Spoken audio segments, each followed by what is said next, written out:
Rail লাইনের পাশেই যেন পাওয়া গেছে গাঁজার খনি। এত গাঁজা কুড়িয়েও শেষ করতে পারছে না স্থানীয়রা। এখানে এত পরিমাণে গাঁজা পড়ে আছে, মানে কুড়িয়ে শেষ করা যাচ্ছে না।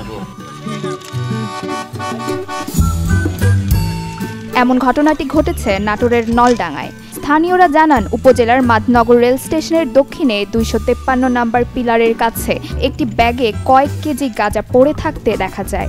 ঘটনাটি জানাজানি হলে শত শত মানুষ সেখানে ভিড় জমায়। বেশিরভাগই অতি আগ্রহের সাথে মুঠো ভরে কুড়িয়ে নেয় এই মাদকদ্রব্যটি।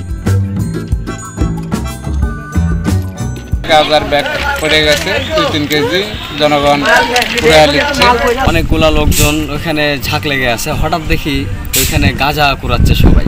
কোত্থেকে কিবা কাহারা আসে ফেলে দিচ্ছে এটা জানা নাই সঠিক। মহিলা প্রথমে দেখতে পাচ্ছে, দেখে যে গাঁজা, তারপরে ওই মহিলা চলে গেছে, আর সবাই যে যার মতো পাচ্ছে লিয়ে চলে যাচ্ছে। বিশ্বমানের থার্মিক্স রড, সালাম স্টিল থার্মিক্স, দেশের একমাত্র থার্মিক্স রড। মাধনগর রেল স্টেশনে কর্তব্যরত স্টেশন মাস্টার ঘটনাটির সত্যতা নিশ্চিত করেন এবং জানান, বিষয়টি নিয়ে তদন্ত করছে প্রশাসন। 1 নম্বর লাইনের পাশে আর কি সাদাই বলা যায়। তারপর আমি দেখলাম কিছু লোক ওখানে লাইনের পাশে আর কি কিছু লোক এখানে জড়বদ্ধ হয়ে আর কি যেন ঘুরতেছে আর কি। পরে আমি শুনলাম ওখানে কী হয়েছে, পরে কিছু লোক বেরোতে ওখানে নাকি গাঁজা পাওয়া গেছে, ওখানে পড়েছিল, তাই ওগুলো ঘুরতেছে আর কি। এখন বিষয়টা প্রশাসনিক লোকজন দেখতেছে, তদন্ত করতেছে।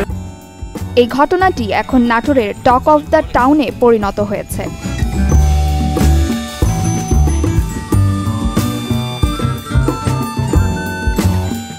Desk report, channel 24।